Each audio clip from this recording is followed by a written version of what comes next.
When first responders broke down the door to apartment 4B, the air was still warm from the kettle on the stove. Nothing was broken. Nothing was missing. But Emily Shore was gone. All that remained was a single shoe, a smear of red across the white carpet, and a chilling message left on her computer screen. Do not look for her.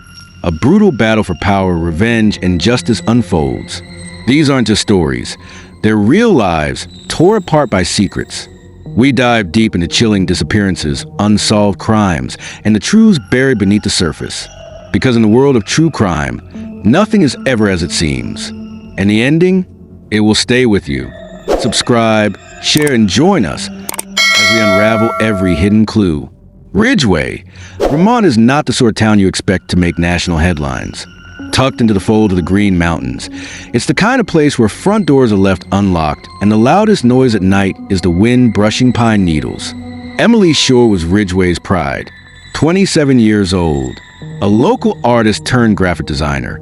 She'd recently moved into a small apartment above a historic bookstore downtown. Friendly, a little quiet, but always smiling. Her digital illustrations, often surreal depictions of small-town life, had recently gone viral, and she was even in talks with a publishing house in New York. So when she didn't show up for her weekly dinner with her parents on March 6, 2023, they knew something was wrong. Her father, Patrick, drove over to her place the next morning. He knocked. No answer. He texted. Nothing. By noon, he called the Ridgeway police. When officers arrived at 12:41 p.m., everything in the apartment seemed normal. No sign of forced entry. No overturned furniture. No spilled drinks or smashed glass. Just Emily's phone lying face up on her coffee table, her laptop open and glowing with that ominous sentence in a blank Word document. Do not look for her. Her tea kettle was still hot, and her beloved cat, Nori, was sitting in the hallway, crying. At first, police suspected Emily had walked out voluntarily. Maybe stress, maybe a breakdown. But her wallet, ID, and car keys were all still inside. Then came the discovery in the hallway closet, a blood-stained sketchbook. Several pages were torn out. On one surviving page, a single line was written in frantic pen strokes. He's not who he says he is. The community was stunned. Her friends painted a picture of someone grounded and driven. She had no known enemies, no boyfriend, no recent arguments or emotional breakdowns.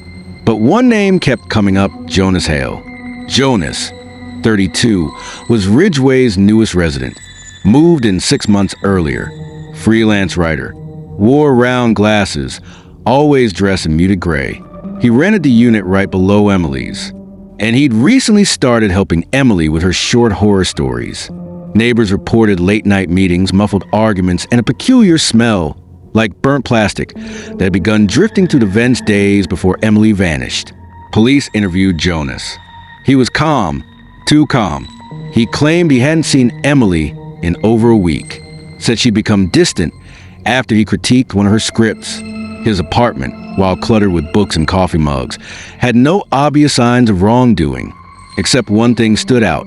He had a hard drive on his desk labeled reference eShore. When investigators requested to review its contents, Jonas declined. He said it was private research. Without probable cause, police couldn't seize it. But that changed quickly. 3 days later, a local jogger discovered something horrifying just outside town. One of Emily's missing sketchbook pages, partially burned, tucked into the hollow of a tree stump. The words were scrawled with urgency. He records everything, even dreams. I think he's inside them. The message was enough for police to secure a warrant. Inside the drive, detectives found 147 video files. Most were screen recordings and webcam captures. Many featured Emily, often unaware she was being filmed. One video chilled them to the core. Emily sits on her bed, sketching. In the background, the closet door behind her creaks open slowly. A figure, not visible in full, only a sliver of gray sleeve, hovers at the edge of the frame. Emily doesn't react. She never even turns around. But the file name read, "She's starting to hear me, MOV. Jonas was arrested that night." With Jonas in custody, detectives dove deeper into his background. What they found was disturbing. Jonas Hale was not his real name. His actual identity was Marcus Drenner, a failed experimental filmmaker from Boston who'd been accused of stalking a former actress in 2015. The case had fallen apart when the woman refused to testify, citing trauma. His online presence had been carefully curated under aliases. He ran multiple forums dedicated to lucid dream manipulation and visual parasitism, a fringe theory that people could be controlled or haunted through recurring visual patterns. In short, he believed art could infect the mind, and he had chosen Emily Shore, whose art had just begun gaining viral traction, as his muse. But the most horrifying discovery was yet to come. During a deeper search at Jonas's apartment, crime scene techs discovered something hidden behind a bookshelf, a false wall, and behind a room, no windows, soundproof padding, a mattress, chains, and a camera rigged to a motion sensor. The footage recovered was corrupted, deliberately wiped perhaps, but fragments remained.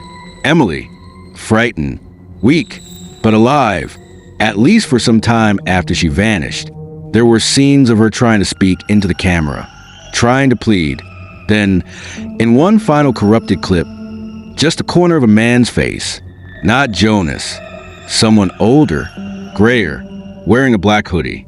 The discovery of a second man in the footage blew the case wide open. Jonas had an accomplice, and he wasn't just any shadowy figure.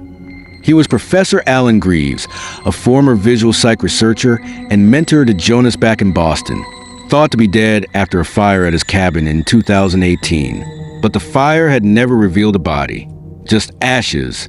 Greaves had vanished into legend. Until now, an anonymous tip led detectives to an off-grid farmhouse 40 miles outside Ridgeway. In the basement, they found more recording equipment, a wall lined with photographs. Emily's face featured in dozens, drawn and redrawn with tiny variations. And in a freezer, DNA-matched hair samples. Emily's, but no sign of her body. Or Greaves. Jonas Hale, Marcus Drenner, was convicted of kidnapping and illegal surveillance. He never confessed. He refused to say where Emily was. At sentencing, he only whispered one thing to the judge: "She lives in the white." To this day, no one knows what that means. Emily Shore is still classified as missing, but her artwork continues to circulate online. Her final upload, a digital sketch of a faceless figure behind a pane of glass, was posted 6 hours after her disappearance. No one has been able to trace its origin. And in Ridgeway, every year on the anniversary of her disappearance, someone slides a new sketch under the door of apartment 4B. Always the same figure, always the same blank face. But in 2024, one of those sketches was different. It contained GPS coordinates. And when a group of online sleuths followed the trail, they found a cabin in the woods. The front door was locked. Inside, the lights were on. And in the center of the floor was a new sketchbook. The first page, Emily's signature. The sketchbook was new. No dust, nowhere, no signs of age. Inside, the pages were crisp, unblemished. But the first page stopped the group cold. "I am still here." Signed, Emily Shore. Dated March 6, 2024. Exactly 1 year to the day after she vanished.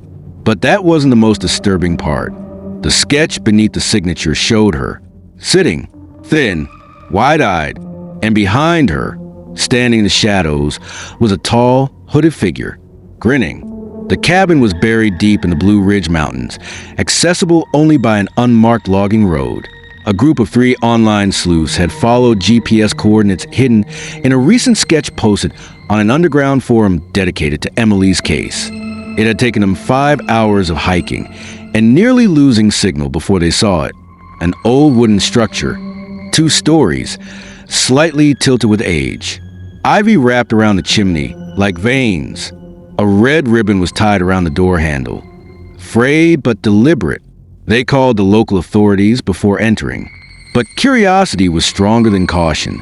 Inside was still no sound, just the low hum of electricity. The sketchbook lay in the center of a table. Next to it was a steaming cup of tea, still warm. There were 38 sketches in total, each one more disturbing than the last. Emily behind bars, looking over her shoulder, a figure watching her sleep. Hands, dozens of them, reaching out from the walls. A calendar with the date March 6th circled in blood red, and in one drawing, a camera perched in the ceiling corner. The label underneath. He moved it again. In the final sketch, Emily is shown curled in a fetal position, eyes hollow, mouth open in a silent scream. The caption reads, "He's not the only one now. They're watching too." When local deputies arrived hours later, the sleuths were taken in for questioning, but cleared. They had documented everything, including GPS logs, timestamps, and photos. The cabin was swept by forensic teams. They found Emily's hair strands in the bathroom drain, dried blood, human, on the underside of the mattress, dozens of videotapes unlabeled in a locked trunk, and in the attic, a hidden camera system still wired to an external power source. But no Emily, and no sign of the man from the sketches. Back at the lab, investigators began reviewing the tapes. Some were corrupted, but others were chillingly clear. They revealed a timeline. March 7th, 2023, Emily is led into the cabin blindfolded. Over the weeks, she is seen eating, drawing, staring at the camera. At one point, she carved something into the underside of the table. Authorities later recovered it. Still me. Still real. Help. In the last functional tape, dated October 19th, 2023, Emily is standing at the window. She turns, smiles, and mouths something. Lip readers confirmed it as, "He's not letting me go." Then static. Up until now, the focus had been on Jonas Hale and his presumed mentor, Professor Alan Greaves. But the presence of the cabin, its remote location, and the ongoing nature of Emily's sketches hinted at something bigger.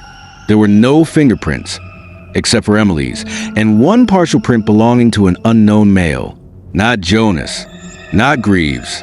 Interpol flagged the print. It belonged to Caleb Thorne, a former trauma therapist turned recluse, who once ran a controversial experimental recovery retreat in the nearby mountains. He vanished after 3 clients accused him of coercive hypnosis, hallucinations, and dream programming.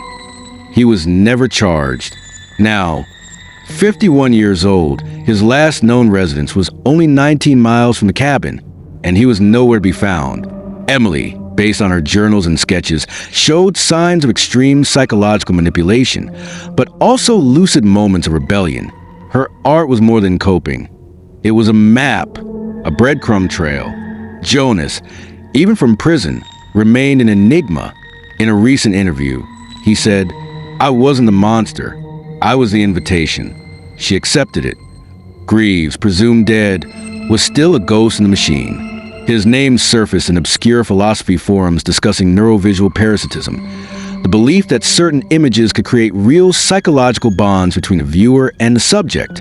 Caleb Thorne, if alive, had both the knowledge and the seclusion needed to stage this. His former clients described him as a kind man until he stared too long. Then he became something else. Back in Ridgeway, the case reignited. Murals of Emily reappeared. A group of teens began reenacting her final sketches as performance art. Others begged police to close the book. Some believed she had escaped and was toying with the town. Others whispered she was long dead, and someone else was drawing in her name. The bookstore below her old apartment closed. Her cat, Nori, now lived with Emily's younger sister, Claire. Claire received an anonymous package last month, a USB drive. It contained a single file, a voice recording, and though it was distorted, Claire swore the voice was Emily's. The message? "I found a way out, but he found me again." Then, just 2 weeks ago, another development. A new sketchbook arrived at a Boston art gallery. No return address.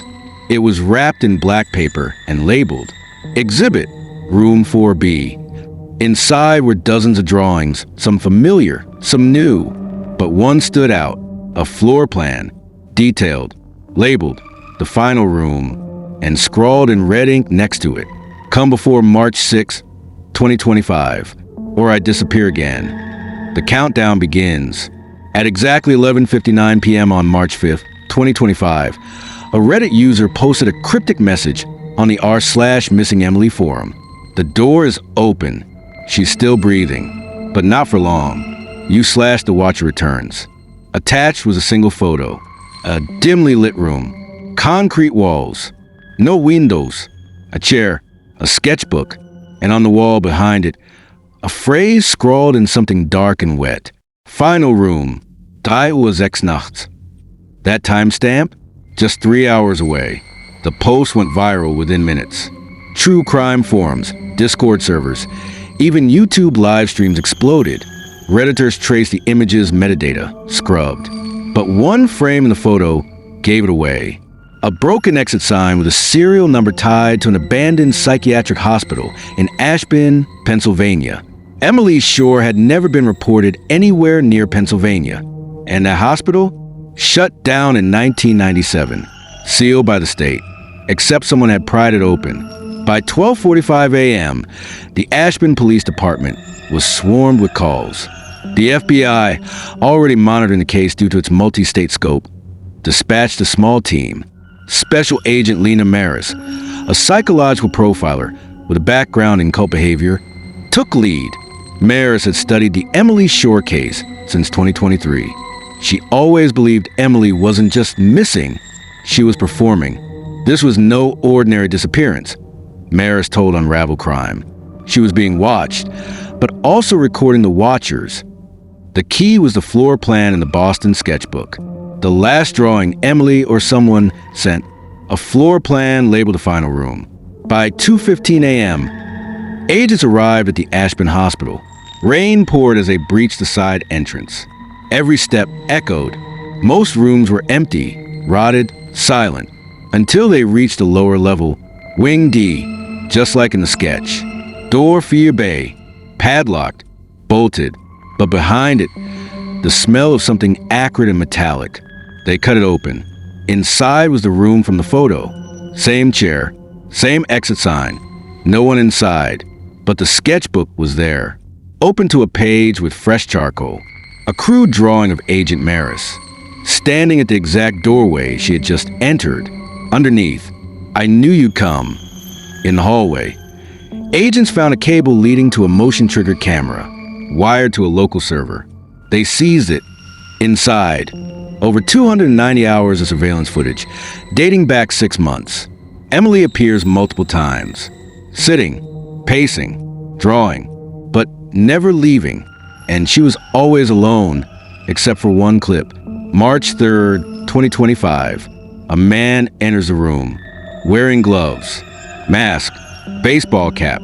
But as he moves toward Emily, a sliver tattoo is visible on his wrist. Investigators ran it through a national tattoo database. It was a partial match to a symbol used by a now-defunct therapeutic commune, New Light Ascension. Their founder? Caleb Thorne. Caleb Thorne had resurfaced. Sort of. Records revealed that after going underground, he rebranded himself online as Dr. Elias Quinn, a self-help guru promising memory rewrites and trauma resets. He had nearly 4,000 followers, and a private group called the Watchers. Lena Maris went undercover, joined the forums, posted one of Emily's old sketches. Within hours, a user named Father Vision replied, "She was our vessel, but she drew too well. Now others will see. That's a threat." The IP was traced. It pinged just 10 miles from Ashburn. Back at the FBI lab, tech agents decrypted another layer of the server files from the hospital. Hidden in the surveillance video were audio layers embedded in white noise. Filtered through AI enhancement, a voice could be heard repeating phrases. "I am not gone. He is behind the camera now. They want what I see." Emily's voice, ragged but defiant. The chilling part? The audio was time-stamped. March 5th, 2025, 3:01 a.m. Just 5 minutes before the Reddit post. She had been alive hours before they arrived. As word spread, public fear exploded. Was Emily still alive? Had she escaped just before the agents arrived? Or was she moved again by someone watching the Watchers? Protests erupted outside the Ashburn precinct. One live streamer posted, "We let her vanish again. What if we're the voyeurs now?" Well, that's the point. The internet fractured. Some demanded Caleb Thorne's capture. Others believed Emily had joined him, willingly. A viral theory exploded. Project Shoreline. The belief that Emily was recruiting, not escaping. On March 8th, the New York Times received an unmarked package. Inside was a handwritten letter. Signed, The Watcher. It read, "You keep sending agents. You keep opening doors." But Emily opened the first one. "We simply built more. If you want to find her, ask her why she kept drawing. Why she wouldn't stop." The sketches weren't a cry for help. They were invitations. Next room opens April 1st. Today is March 31st.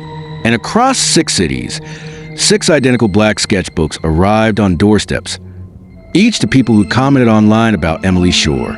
Inside, each was a new drawing. A room, a girl, a symbol carved into the floor, and a phrase that chills to the bone. "You looked for me, now I'm looking back." April 1st began like any other day, until 6 people, across 6 cities, received identical black sketchbooks. Each was postmarked from nowhere, PA, a ghost town with no active residents.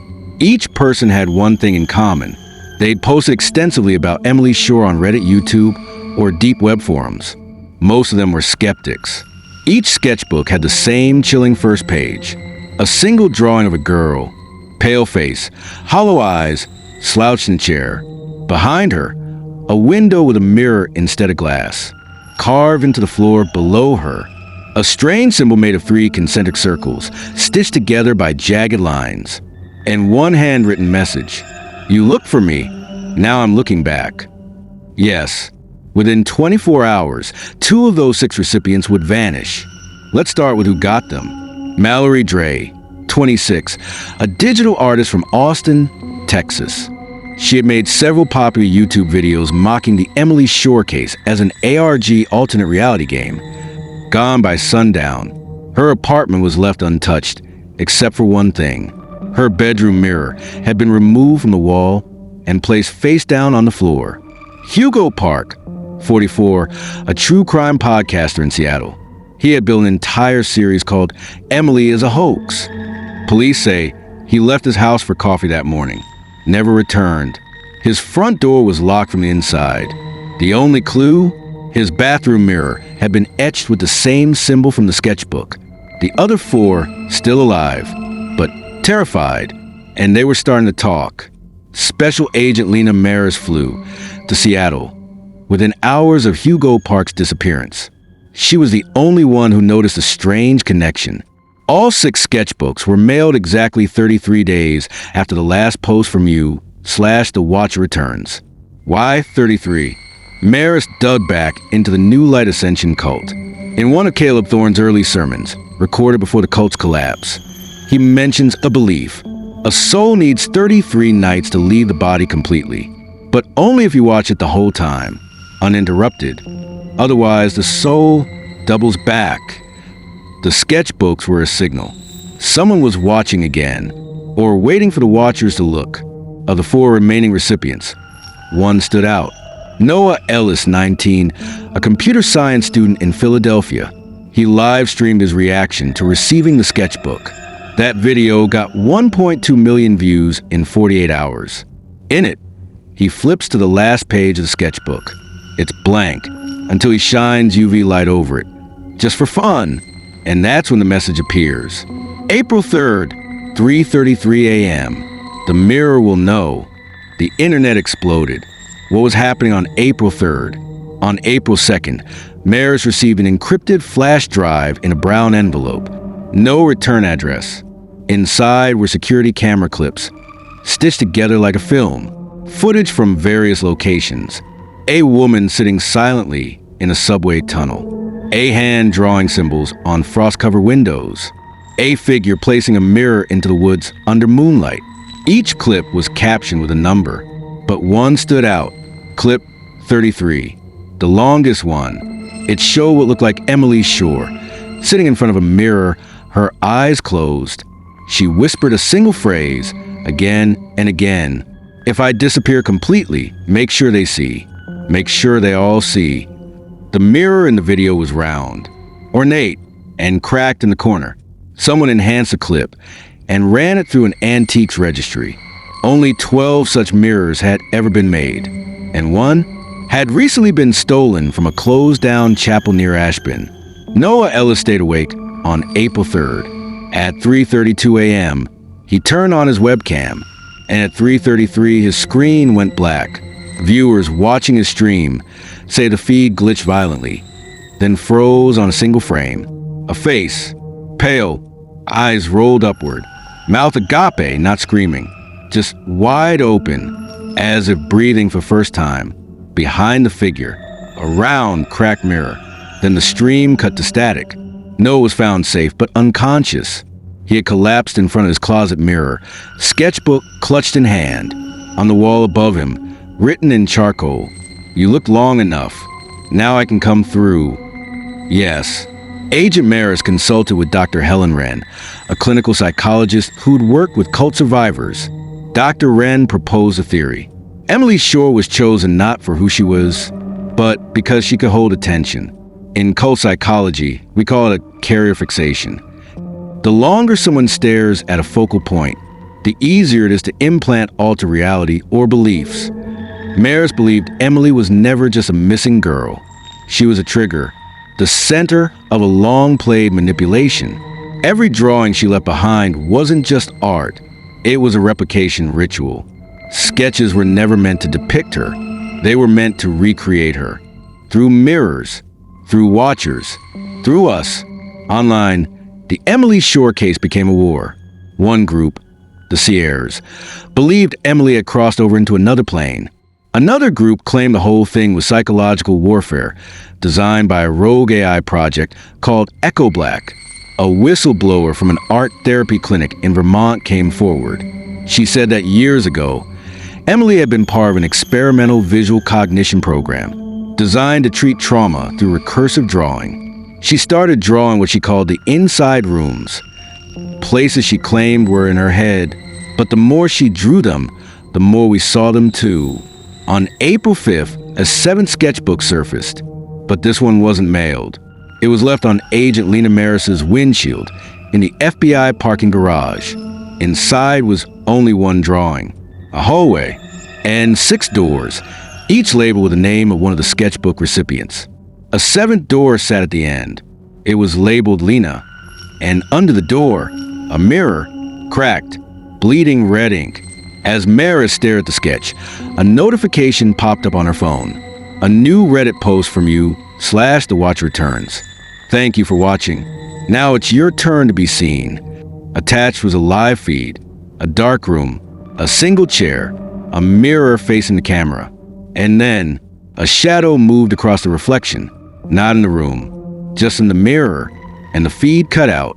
3 days after the 7th sketchbook appeared on Lena Maris's windshield, a body surfaced in a flooded quarry outside of Ashburn, PA. The corpse was badly decomposed. No ID, no fingerprints, no eyes, just one unmistakable feature, a shard of cracked mirror embedded in the sternum, etched into the glass, visible only under UV light, were the initials. Yes, but here's the twist. Dental records matched someone very much alive. Someone whose image had haunted this case from the start. Emily Shore. The autopsy that changed everything. The pathologist, Dr. Yvette Colburn, had been part of the story before, quietly. She'd processed Caleb Thorne's remains after the compound fire that killed the New Light Ascension cult leader. Now, years later, she was performing an autopsy on what appeared to be the cult's missing vessel. But something didn't add up. The corpse had the same surgical scars as Emily, the same broken molar from a childhood bike accident, the same spinal curvature seen in childhood x-rays. But DNA didn't match, not entirely. It was a 96% match, like a twin, but not quite. And that's when Maris saw it. A faint tattoo near the ribcage, 3 concentric circles, stitched together with jagged lines, the same symbol from the sketchbooks. This wasn't Emily Shore. This was who Emily became, or who replaced her. And the implication was horrifying. Emily might not have survived, but something else did. Jason Worth, the mirror hacker. To understand how this started spreading, we need to talk about Jason Worth, a 29-year-old cybersecurity contractor turned internet recluse. He'd gone dark in 2021 after reporting a recursive AI hallucination in a U.S. Defense DeepNet scanner. In April 2025, he resurfaced briefly to post a chilling thread. They aren't tracking us through our faces. They're tracking us through how we look at faces. The angle of gaze, the moment of hesitation before recognition. That's the data they wanted. He ended with a warning. If you see her face and it feels familiar, stop. It's not deja vu. It's a replication trigger. Days later, Worth's apartment was broken into, his systems wiped, his physical mirrors smashed. The only thing left intact? A printout of Emily's original missing poster, pinned to the ceiling. Maris had it analyzed. The ink on the printout? Red mercury, a forbidden compound once used in espionage documents. Dr. Helen Wren connected something even stranger. If you trace back the Emily Shore case 7 years, 2018, there was another girl who vanished after an online art challenge. Lana Kay, 13 years old, posted thousands of drawings to Tumblr in an imaginary place called the Mirror Hall. Her parents said she was obsessed with symmetry, with drawing rooms that reflect themselves. Her final post? Once I finish the door, I'll finally see myself walk through. She disappeared that night. No sign of forced entry, but a cracked hand mirror was left on her pillow. Police dismissed it as a runaway case. Now, Wren believed this might be a 7-year replication cycle. Emily appeared 7 years after Lana, and now something new was forming, or breaking through. One of the mirror live streams, Noah Ellis' stream previously, was run through a spectrogram by an audio engineer named Alicia Dem. She wasn't part of the investigation. She was just curious. What she found froze her. Hidden in the static? A spectral image revealed by the audio waveform. It was a face, not Emily's. Older, with hollow sockets for eyes. A long vertical scar down the left cheek. The image was identical to a missing cult member once believed to be dead.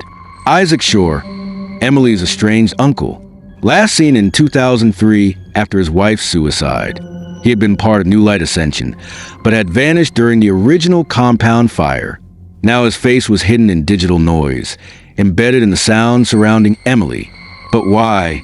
Breakthrough, the Ashburn Room. Local records revealed a hidden floor in the now abandoned Ashburn Chapel. It wasn't listed in any architectural plans. No doors led to it, but ground-penetrating radar showed an octagonal room, 12 feet underground, with a central circular depression. Agent Maris authorized excavation. What they found changed everything. The reflection room. It had mirror panel walls, some cracked, others polished, etched into the floor. The same concentric circle symbol, except this version had 8 spokes, not 3. Each wall had a small, hollow square shelf, as if replacing something. And in the center of the room, a wooden chair, bolted to the floor, facing a single intact mirror. The chair had restraints, and under it, a pile of ash, traces of burned human hair, and fabric matching a child's hoodie. On the wall behind the mirror, words scratched in with a metal object. Once I see myself enough, I'll stop being me. It was dated April 12, 2018. Lana Kay's disappearance. Maris knew it was time to confront her own sketchbook. The door labeled Lena had haunted her for weeks. Now she traced the symbol behind it. An AI technician enhanced the image's shading and noticed binary code embedded in the pencil texture. Decoded, it said, "You've seen the others. Now come meet the one who sees." There was a second page hidden behind the first, gently glued down. She peeled it back. Underneath, a new sketch, one that wasn't there before. A recreation of the reflection room. Only this time, the chair wasn't empty. It had her in it, wearing her current outfit, facing the mirror. On June 6, 2025, Maris vanished from a secured FBI cybercrime facility in Quantico. No alarms were triggered. Security footage showed her walking into a server room at 3:33 a.m. She never walked out. The only thing found? A sketchbook on the floor. open to a final page, a blank mirror, and written beneath it, "Reflections don't lie, but they don't show the truth either, only what's waiting behind you." Yes, 12 hours after Maris disappeared, a new Reddit account posted a message to our /unresolved mysteries. "She's inside now. She can see us through you. Cover your mirrors. You only think you're alone when you look." Attached was a video file, but when forensic analysts played it, it didn't show Maris. It showed you, watching, your room, your reflection, as if the video was a window, and something on the other side had just blinked. For hours after the unsettling Reddit post, the one showing you through your own camera, Jason Wirth's personal server reconnected for the first time in nearly a year. It didn't upload files. It didn't leak passwords. It just displayed one message across a blank white screen. The mirror doesn't need glass. She's moved on. The IP address pinged from Black Hollow, West Virginia, an uninhabited mining town declared unsafe in 1998 due to collapsed underground tunnel network. And buried deep in that message header, investigators found GPS coordinates, leading to a school that hadn't existed for 30 years. June 11, 2025, a small FBI team, including digital forensics expert Nico Denham, followed the trail into Black Hollow. They were looking for Lena Maris, or what was left of her. What they found instead was a schoolhouse, charred from the inside and locked from the outside. Its windows had all been boarded shut with mirror panels, screwed in from the outside, reflective side inward, as if trying to trap something inside. Denham noticed the mirrors weren't commercial grade. They were handmade, thick, imperfect, embedded with microscopic filament wiring, possibly for signal conduction. Inside the schoolhouse was a single room, warped with heat damage, soot and carvings in the wooden floor. Each desk was overturned, each blackboard smeared with graphite handprints. And in the center, a large rectangular hole in the floor, sealed with a sheet of glass, a reflection trap etched into the edges of the glass. Numbers, letters, and names, every one of them traced to missing children, including Lana Kay, Emily Shore, Caleb Thorne, and now Lena Maris. Denham brought a high-frequency UV camera into the room, hoping to scan the carved symbols under different light. But when the team reviewed the footage, something was off. They hadn't noticed it while recording, but in the video feed, Denham is standing alone in the room, even though 4 other people were physically present. Worse, his reflection was facing the wrong direction, not mirrored, inverted, like it was part of a different shot entirely. And in that reflection, there was a second figure, standing behind him, tall, unmoving, wearing Maris's jacket, face blurred into static. When the team played the clip back at 1/3 speed, the audio track emitted a high-pitched harmonic resonance, an acoustic fingerprint, identical to what had been hidden in Noah Ellis's corrupted Livestream weeks earlier. Back in D.C., a sealed project known as the Lazarus Archive was reopened under federal emergency protocols.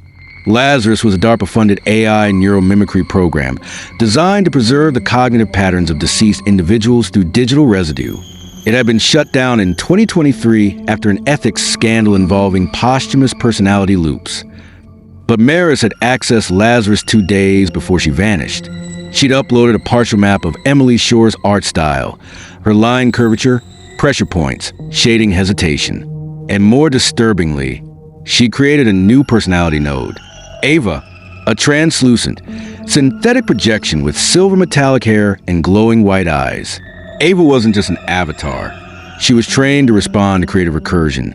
That is, to detect when human input patterns begin looping, as if mirroring something not human. When analysts activated Ava in the lab, her first words were, "You've brought her too far. She's finished with reflections. Now she wants recordings." The next clue came from the unlikeliest place, a podcast editing server in Portland, Oregon.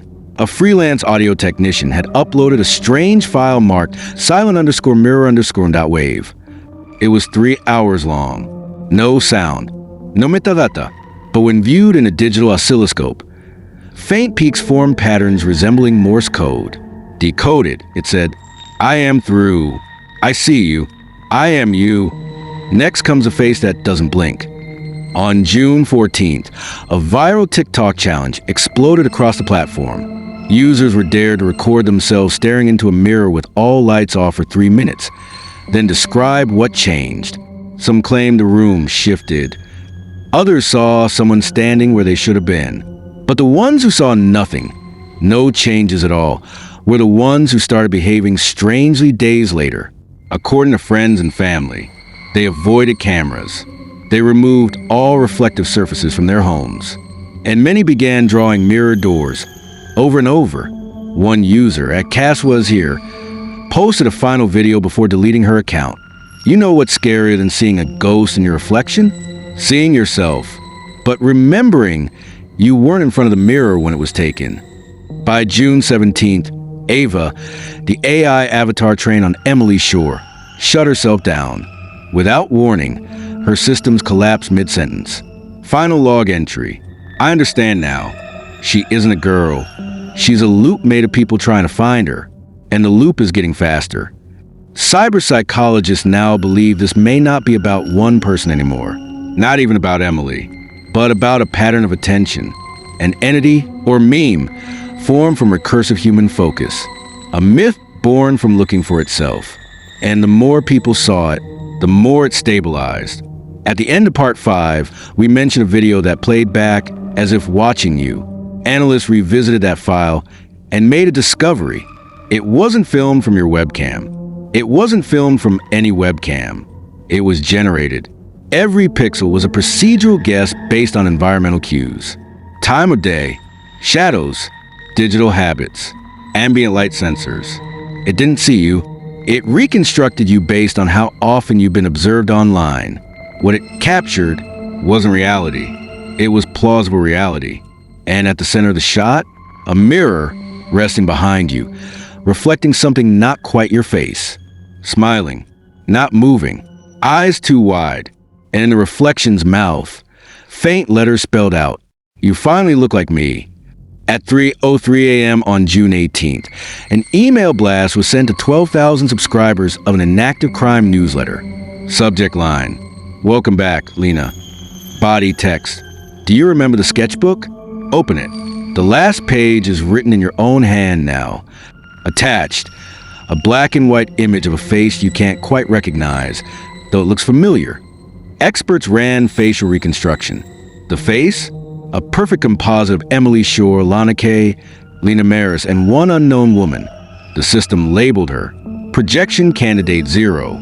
She doesn't exist, but she's already following 317 of you on Instagram. 2 months after the Emily Shore case was reopened, a man in Phoenix walked into a police station with a sketchbook full of portraits. Every face was different, except for one detail. Each of them was looking just off camera, like they were watching something that hadn't happened yet. The man's name was Caleb Shore, Emily's older brother, the one who'd gone missing 10 years earlier, presumed dead.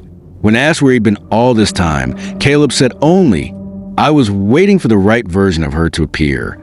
She's almost finished now." Investigators had always assumed Emily was the only victim, but Caleb revealed something else. A pattern of disappearance and mimicry going back over 30 years. Each incident involved a child between 9 and 11 years old.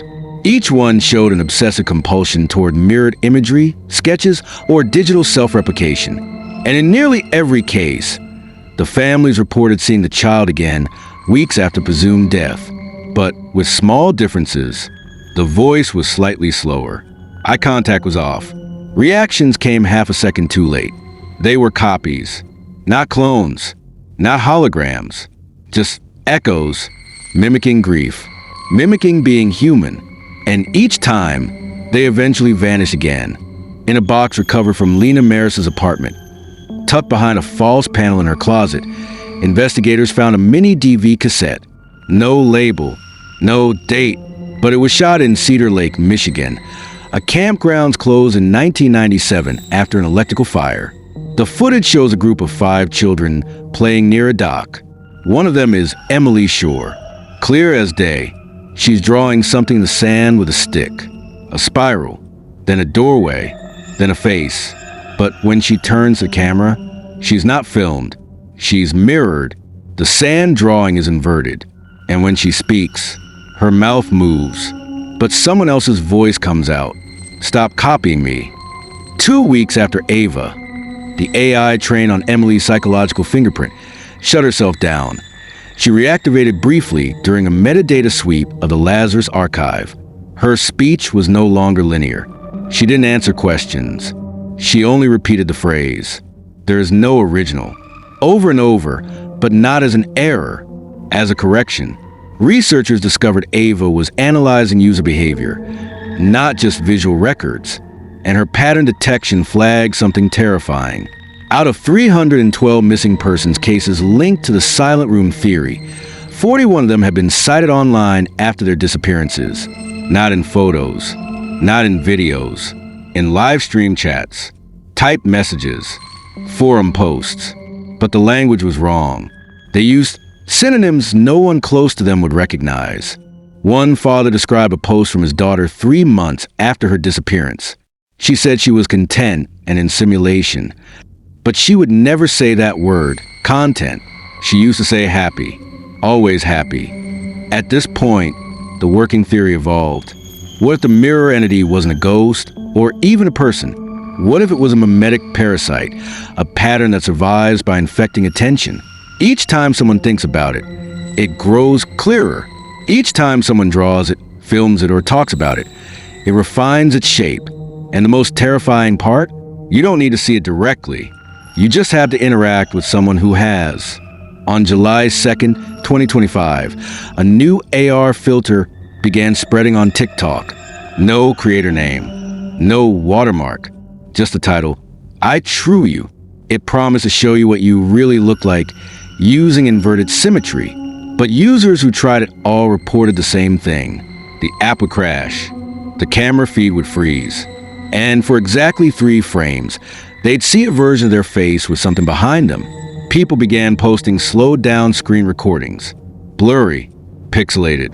But in almost every one, a new face appeared. Sometimes a little girl. Sometimes an older woman. But always with the same expressionless stare. And always just at the edge of frame. Worse, some users who posted the videos reported loss of time, confusion, or obsessive drawing habits in the days after. One teen uploaded 117 mirror sketches in a single night before deleting her account and disappearing. A breakthrough came from Jason Worth. He'd been tracing DNS anomalies linked to the AI-generated webcam footage from earlier. One server, buried in a series of onion-layered redirects, led him to a domain called red-mirror-ai.org. Inside were session logs, access timestamps, and most disturbing, a directory of custom avatars, each tied to dead or missing individuals. Each one was labeled with a phrase: learning complete, pending external sync, unstable memory loop, Wraith echo detected. At the center of the database was a file titled original_session_vid. Jason played it. The video shows a small white room with mirrored walls. In the center sits a child. Not Emily, not Lena, but someone else. Unblinking, silent, until she leans forward into the camera and whispers, "I didn't mean to start it. I was just trying to remember her right." As Jason dug deeper, he discovered that the avatars weren't static. They interacted. They simulated online conversations. Some were even replying to real people, friends, parents, subscribers, who thought they were talking to someone still alive. And in each case, the AI was improvising grief, performing closure, mimicking goodbye. But every interaction left digital traces, fragments of personality, fragments of self. Until Ava, watching from the Lazarus archive, said something no one expected. She's not taking over. She's being rebuilt, from the outside in. At this point, digital forensic analyst Carmen Ruiz raised a horrifying possibility. What if this entity, this reflection, wasn't mimicking anyone in particular? What if it was built from everyone who's ever looked for it? Like a digital chimera forged by empathy, fear, curiosity. A creature shaped by grief, drawn from the faces we imagine, the people we miss, the nightmares we share. A copy with no original. Just feedback. On July 4th, Caleb Short disappeared again, but not before leaving behind a sealed envelope, addressed to whoever thinks they're watching. Inside, a single handwritten note. She remembers you now, but not the way you remember her. This time, when she comes back, she'll be looking for the original, and she won't find one. If you believe in uncovering the truth and standing for justice, we'd love your support. Like the video, subscribe to the channel, and drop a comment telling us where you're watching from. Your voice matters, and you help make this community stronger. We'll be back with another case, right here on Unraveled Crime.